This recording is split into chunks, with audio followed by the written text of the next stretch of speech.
Oh, the left has been hoping and, well, I won't say praying because they don't pray a whole lot. Salivating is probably a better term for this day.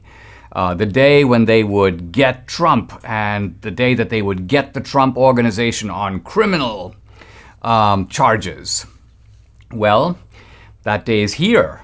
And the criminal charges have come down, but they're not quite what the left was expecting.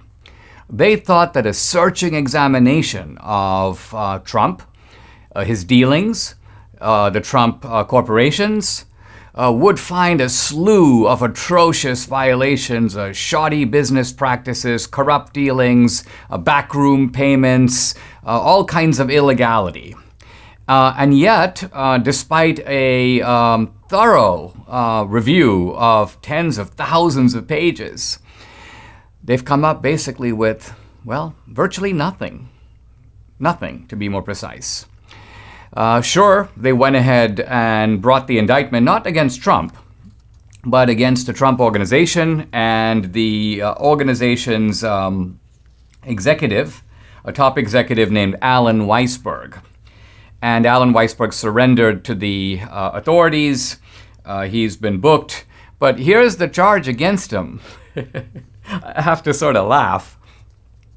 Apparently, he has benefited from, quote, tens of thousands of dollars, I'm now quoting from the New York Times, in private school tuition that was paid by the Trump organization. In short, he benefited from a company perk. And evidently, the perks extended to, quote, subsidies for, quote, rent on apartments and car leases. Are you serious? First of all, companies all around the country, if not the world, provide perks. Part of your job benefits are going to be healthcare, and we'll pay for this and we'll pay for that. And I guess the government is alleging that, you know what, this is a clever way to evade taxes, because if you give someone a benefit, let's just say a private school tuition benefit, that's not declared as normal income. But guess what? This actually applies to all perks. If we go back to when American companies started awarding healthcare benefits to employees in the 1950s, one major rationale for doing that was essentially that the beneficiaries, the employees, wouldn't have to pay taxes. So in other words, if you gave them the money to buy healthcare insurance, that would be income. But if you give them the healthcare benefit, it's just counted as a perk, and it falls outside the tax net. So nothing that is done here is out of the ordinary in any way. And what you have here is a vicious, ruthless prosecutorial operation, one I'm very familiar with, the Southern District of New York. In this case, it's headed by this guy named Cyrus Vance, a partisan Democrat. And these are people who have been out to get Trump. And they can't get Trump, but they're going to try to get this guy, Mr. Weisberg. Weisselberg. Apparently, the scheme here is to try to get Weisselberg to flip on Trump, because here's a guy who's worked for Trump for 40 years. He knows everything about the Trump organization. And so their idea is to get him on something and then use that as leverage to make him turn on Trump. Well, his lawyers have said, good luck. That's not going to happen. He's not going to turn on Trump. There's nothing to turn on Trump for.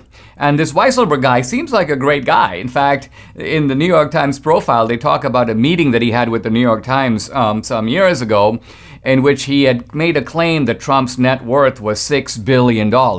And the New York Times asked for a review of Trump's assets, and he provided that. And the New York Times goes, wait a minute, we added it all up, it only comes out to $5 billion. And then Mr. Weisselberg apparently got up and said, uh-oh, I got to go back to my office and find that other billion. So this guy sounds actually like a pretty cool cat. But the broader point I want to make here is that this is, as Trump says, a witch hunt. What else can you call it? Remember that our federal laws are like an accordion. Every American is vulnerable. They can always find something to get you. And if they can't get you on anything substantive, they get you on, well, you know, we interviewed you for 8 hours and your statement on the first hour contradicted your statement on the 7th hour. And there you go. You're lying to a federal authority. And that's going to be your crime. Now, can you imagine if they took the same standard of review that they've been applying to Trump and applied it to Joe Biden? I mean, with Joe Biden, with Hunter Biden, with James and Frank Biden, you have crimes that are just just screaming out to be investigated, screaming out to be prosecuted. And with every new revelation, I just read it, Miranda Devine reporting in the New York Post, Joe Biden is present now at Hunter Biden's meetings with a bunch of corrupt Mexican officials that he was doing business with. So Joe Biden's claim that I was never involved in my son's business deal, that's a flat out lie. And so there's plenty of material here for prosecution. And so I think there are really two dogs here that haven't barked. The first dog that hasn't barked is, you aren't going after Joe Biden for doing things 100 times worse than anything that Trump has ever done. And the second dog that hasn't barked is, you looked at Trump and this is all you got. I mean, here's a guy who has a giant enterprise, has built hotels and the Woolman Rink, and he's built towers and developed real estate, and he's got properties abroad. You would think that any corporation, you could always find, well, this went wrong and that went wrong, and so we're going to nick you on this, we're going to get you on that, and after this massive review, all they got is, you provided Mr. Weiselberg with some free tuition for his kid to go to a prep school. I think what it really shows is, contrary to what the left portrays, it shows the cleanliness of Trump. This guy is actually abnormally squeaky clean. Almost any other businessman in his position would have a lot more to answer for. So I think Trump comes out of this looking terrific, looking fantastic. And the really corrupt operation is the Southern District of New York. This is an infestation of power-hungry bureaucrats who are trying to make their name in New York and in the corrupt politics of New York by going after a political opponent. Remember that the Attorney General even campaigned, I'm going to get Trump. I'm not just going to go after him on civil. I'm going to go after him on criminal. So this is how these people campaign. They vow that getting Trump is going to be their goal. In other words, an investigation in search of a crime. And since they've got, as I say, this massive arsenal of statutes to pull from, they were bound to find something. The something that they found is a big nothing.